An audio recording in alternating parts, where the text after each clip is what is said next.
गर्मी की गुनगुनी शाम है और आप अपने परिवार के साथ गार्डन में खाने का लुत्फ उठा रहे हैं। धूप में खिलते हुए आसमान पर अचानक तूफान आने से अंधेरा छाने लगता है। आपको बिजली कड़कने की आवाज सुनाई देती है और पता चलता है कि बिजली गिरने वाली है। आइए देखें बिजली गिरने पर कैसे जिंदा बचें। आप तक बिजली 5 अलग अलग तरीकों से पहुंच सकती है। बिजली का सीधा गिरना लोगों के जहन में सबसे पहले आता है। ये बेशक सबसे ज्यादा खतरनाक तरीका है क्योंकि ये आपके नर्वस और कार्डियोवैस्कुलर यानी हृदय वाहिनी के सिस्टम से गुजर सकती है, लेकिन ये सबसे आम तरीका नहीं है। सबसे आम तरीका है ग्राउंड करंट्स यानी भूधाराएं। ये बड़े इलाकों से लहरों की तरह गुजरती है और बिजली गिरने से जुड़ी चोटों और मौतों के पीछे की सबसे बड़ी वजह है। मेटल की कोई भी चीज जैसे नल या शावर बिजली के लिए सबसे आसान रास्तों में आती है। जब आप ऐसी किसी आसान पॉइंट के कांटेक्ट में होते हैं तो कंडक्शन यानी कि बिजली का चालन होता है और ये कभी-कभी दरवाजों या खिड़कियों में भी हो सकता है। और फिर आते हैं साइड फ्लैशेस। ये तब होते हैं जब बिजली पेड़ या टेलीफोन के खंभे जैसी किसी चीज से टकराकर बाउंस हो जाती है। करंट का वो फ्लैश आसपास मौजूद लंबी चीजों से टकराकर किसी पर भी हमला कर सकता है। बिजली गिरने का आखिरी तरीका है स्ट्रीमर्स के जरिए। ये एनर्जी के धमाके तब होते हैं जब एटमॉस्फेयर इलेक्ट्रिसिटी से चार्ज हो जाता है। स्ट्रीमर्स जमीन के पास मौजूद चीजों और लोगों से ऊपर की दिशा में जाते हैं। अगर आप पर बिजली गिरती है तो आपके बचने के चांसेस 90% हैं, लेकिन फिर भी आपको कुछ दर्दनाक चोटें आ सकती हैं। बहरापन, जलना, दिमागी चोटें, याददाश्त जाना, नर्व का नुकसान और सीजर्स, ये उन लंबे समय तक रहने वाली चोटों में से सिर्फ कुछ ही हैं। छुपने के लिए सबसे सुरक्षित जगह क्या है? आपको किन जगहों पर जाने से बचना चाहिए? जिंदा बचने के लिए सबसे अच्छी पोजीशन क्या है? स्टेप 1, जाने कि बिजली कब गिरने वाली है। बिजली सिर्फ तब नहीं गिरती जब आपके बिल्कुल ऊपर कोई तूफान हो।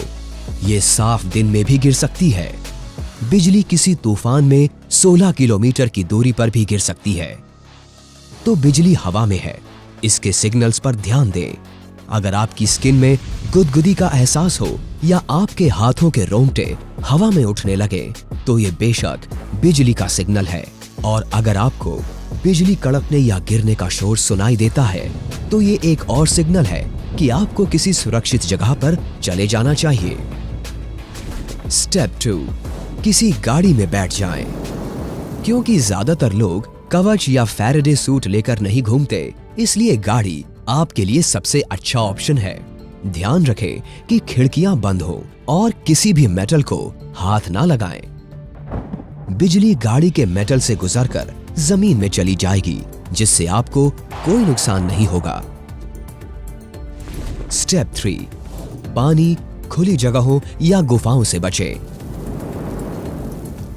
अगर आप किसी गाड़ी में नहीं जा सकते तो बेहतर होगा कि आप ये जानते हो कि कहां नहीं जाना है। ऐसी किसी भी जगह पर ना छुपें जो बंद ना हो, जैसे गोल्फ कार्ट या खुली इमारतें। खुली जगहों से बचें, खास तौर से पहाड़ों से। पानी वाली जगहों से दूर रहें। पूल्स, नदियां, झीलें, इन सब से दूर रहें। और अगर आप नाव पर हैं तो माफी चाहूंगा, कुछ नहीं हो सकता। किसी गुफा के अंदर जाने वाली जगह पर छुपना सुनने में समझदारी लगता है, लेकिन असल में आप एक कंडक्टर यानी बिजली के चालक का काम कर रहे होंगे और बिजली आपको ढूंढ ही लेगी। स्टेप 4, खुद को छोटा कर लें। अपने आप को जितना हो सके उतना सिकोड़ लें। इसके लिए पूरी तरह से गोल होकर बैठें और अपना सर अपने पैरों के बीच में रखें, एक टाइट बॉल की तरह। अपने कानों को ढक लें ताकि आपकी सुनने की शक्ति को नुकसान ना हो।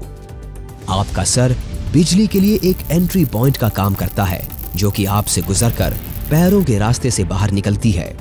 आप इसी दूरी को जितना कम कर लेंगे उतना ही आपके बचने के चांसेस बढ़ जाएंगे, कुछ छोटी मोटी चोटों के साथ। अगर आपके पास एक बैग या फोम का मैट हो तो उस पर चढ़ जाएं। National oceanic and atmospheric administration के मुताबिक 3000 में से एक चांस है कि आप अपने जीवन में बिजली से टकराएंगे। तो इस नारे को याद रखिए, जब बिजली कड़के तब अंदर भागें। इससे आप सोफे पर सुरक्षित बैठकर कड़कती बिजली के साथ आने वाले खूबसूरत तूफानों को देख सकते हैं। बस खिड़की के पास मत जाइएगा। लेकिन आपको हर तरह के हालात के लिए तैयार रहना चाहिए, जैसे कि अगर बिजली आपके घर पर गिरे और आग लग जाए तो शुक्र है कि हमारे पास मौसम के खतरों से बचने के लिए कई वीडियोस हैं। तो देखते रहिए कैसे जिंदा बचे।